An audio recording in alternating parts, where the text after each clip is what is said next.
In a time long after Adam and Eve, the earth was filled with people, but also with sin, pride, and violence. People had turned away from God. They followed their own desires and ignored the one who gave them life. The world had become dark and corrupt. But there was one man who was different. His name was Noah. He walked with God. He wasn't perfect, but he was faithful. He listened to God and followed him even when others did not.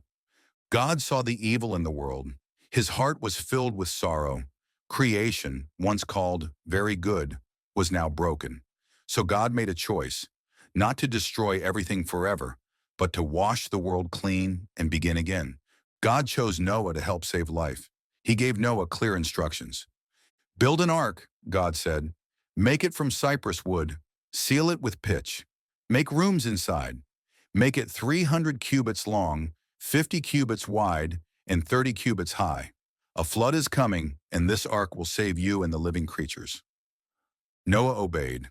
Though he had never seen such rain, and though the sky was still clear, he began to build. People laughed at him. They said he was foolish. But Noah kept building. He showed his faith with every plank of wood, every hammering sound, every day he worked.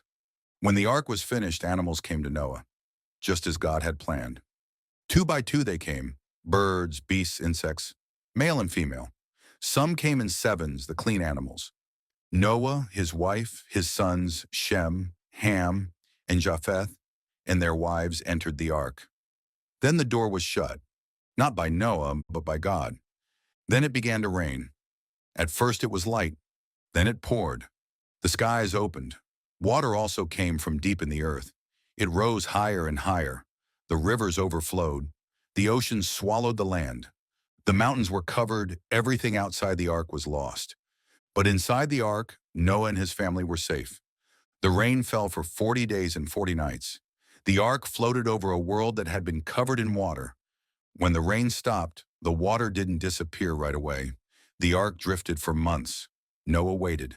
He sent a raven, but it flew back and forth. He sent a dove, but it returned. Later he sent the dove again. It brought back a fresh olive leaf.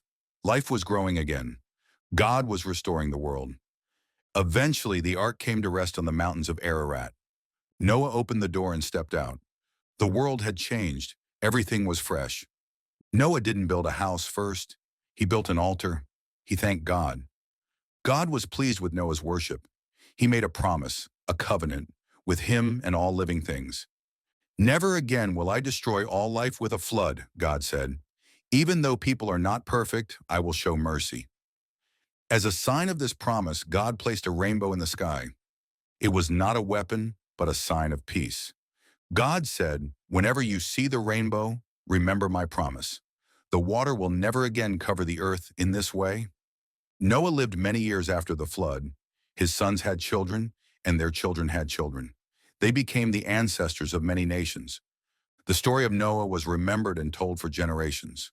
The rainbow still appears in the sky today. It is a reminder, not just of a flood, but of God's mercy. Noah's story teaches us that even in a broken world, God sees faith. It teaches us that obedience matters. It shows us that even after judgment, God offers hope. And through one man's trust in God, the world began again. God honors faithful obedience. Obedience in a corrupt world. The earth was full, but not full of peace. People walked the land, built cities, and raised children. But the sound of righteousness had grown faint. Where there had once been harmony, now there was noise. Where there had once been truth, now there was distortion. The hearts of humankind had grown cold and proud.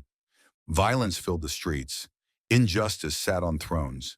Every intention, every plan, every conversation was stained with selfishness.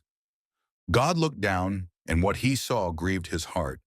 He who had spoken the stars into being, who had shaped the first man from dust, who had called the world very good, now saw how far creation had wandered.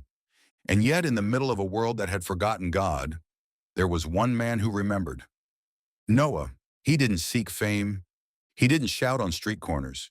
He didn't argue with kings. He simply walked with God. He lived a quiet life, but his life echoed in heaven. Noah listened. When others ignored truth, he leaned into it. When the world scoffed at righteousness, he clung to it. His obedience wasn't loud, but it was strong. Not flashy, but firm. And so God spoke to Noah. Not with thunder, not through signs in the sky, but clearly, directly, with divine purpose. The earth is filled with violence. I am going to bring floodwaters to cleanse it. But you, Noah, you will build an ark. It was a strange command. The skies were still clear. The sun still shone. The people still laughed. But Noah believed. God's judgment is followed by mercy. The storm was not the end. The world had grown dark, not from the absence of light, but from the absence of truth. The people had filled the earth, but not with peace. Instead, they had filled it with violence, cruelty, and pride. And God, the one who formed the heavens and breathed into dust, looked upon his creation and saw that it had turned against its own purpose. He was not angry in the way humans are angry. He was grieved. The earth, once called very good, was now filled with sorrow. So God made a decision, not out of rage, but out of righteousness. I will send a great flood, he said, to wash the world, not to erase it, but to begin again. This was not the end of the story. This was the middle, a painful middle that would give birth to mercy. The rainbow is a sign of God's promise. Part 1, a sky that speaks mercy. The storm was over. The winds had stilled. The last drops of rain had fallen. The deep waters, once wild and unforgiving, had pulled back into rivers, lakes, and seas. The ark, which had floated for months above the chaos, now rested on solid ground, the mountains of Ararat. And from its wooden door stepped Noah and his family, blinking in the new light of a cleansed world. Everything was fresh, but everything was changed. What once was a populated earth had become a quiet land.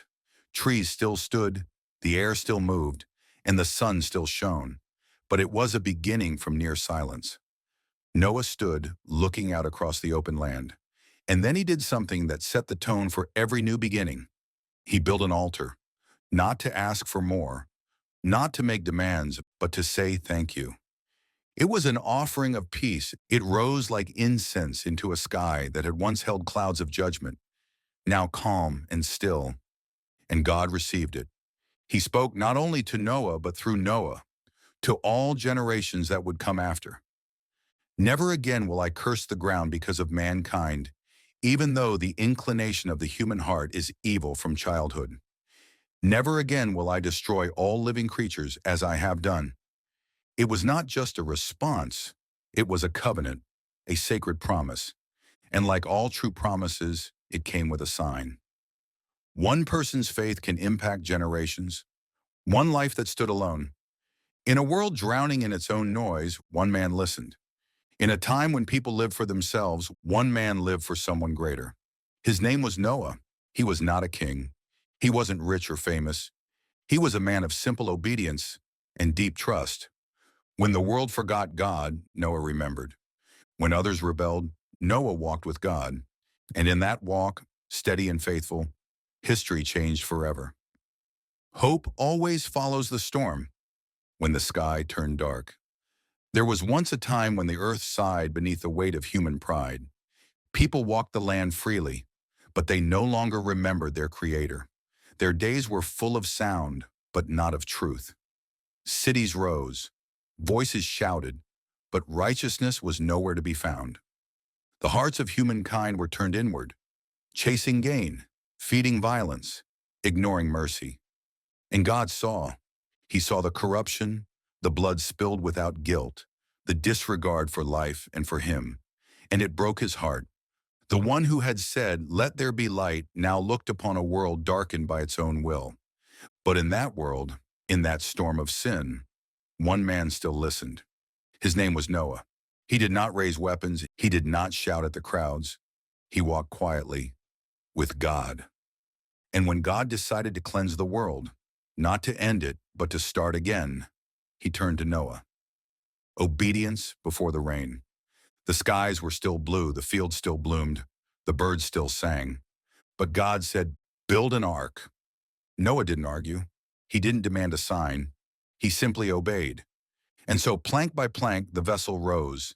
In the eyes of those who mocked it, people laughed, they pointed, they called him mad. But Noah kept building, for hope is often misunderstood. It grows in silence. It looks strange in a stormless world, but it knows something others don't, that God always prepares before he moves. The storm breaks. Then came the day the door of the ark was shut, not by Noah, but by the hand of God. And the rain began, not a drizzle, but a downpour from heaven. Waters surged from beneath the earth. The skies roared. The ground trembled. People ran, but found no shelter. The judgment had come.